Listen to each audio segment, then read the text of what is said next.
Good morning! Today's video is just going to be a quick tip on how to freeze ginger, and it's not just going to be throwing these huge chunks into the freezer. That would be insane. We're actually going to make a ginger paste and portion it out and freeze that.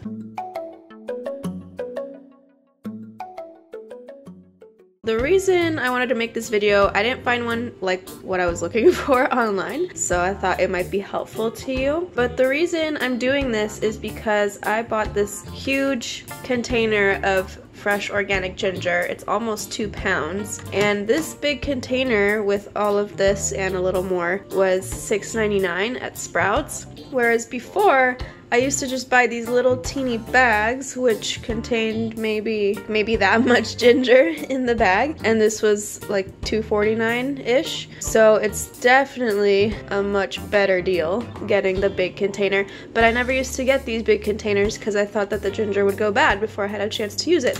Hence why I'm freezing it today. So here's what I'm gonna do. I'm gonna chop off any little ends that look kind of dry or old or anything like that, and I'm gonna just chop these up into smaller pieces to help out my blender, and I'm gonna put them into my trusty Vitamix blender and make a paste. So according to the Vitamix article, you don't even need to peel this ginger if you're using a high-powered blender. If your blender maybe isn't as strong, you could try a food processor or you could try peeling them, but the Vitamix should make this into a smooth paste, so we shall see.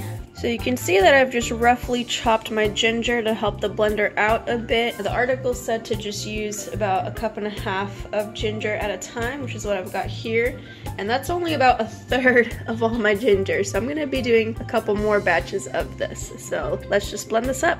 Okay, very important, make sure you have your trusty Vitamix tamper handy. So I'm gonna start at variable 1 and then slowly move it up to 10 and then put it on high and blend that for about 45 seconds or until it is smooth, and pressing this as needed.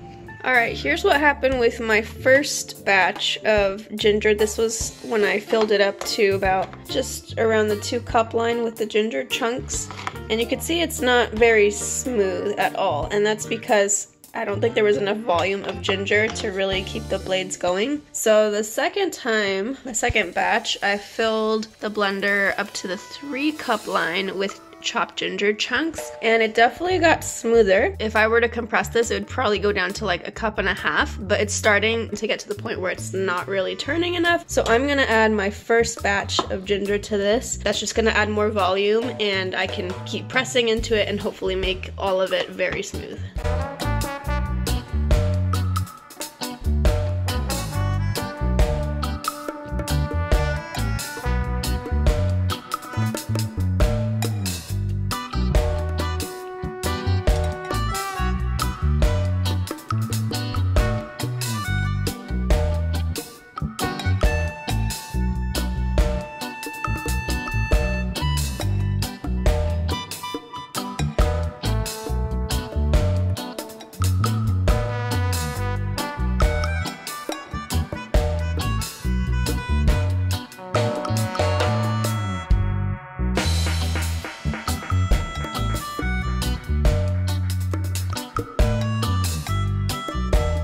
Our little ginger puree teaspoon-sized mounds are frozen. I also have this whole plate full of them, and they're in here now. So once they're frozen, you can easily transfer them to a Ziploc bag and then just put them back in the freezer and use as needed. Hope you like this tip. If you want to see more tips like this as well as delicious vegan recipes, please be sure to give the video a thumbs up and subscribe as well, and hit the notification bell so you don't miss out on future videos. I share new videos on Sundays, so be sure to stay tuned for that. Have a wonderful day, and I'll see you next week. Bye!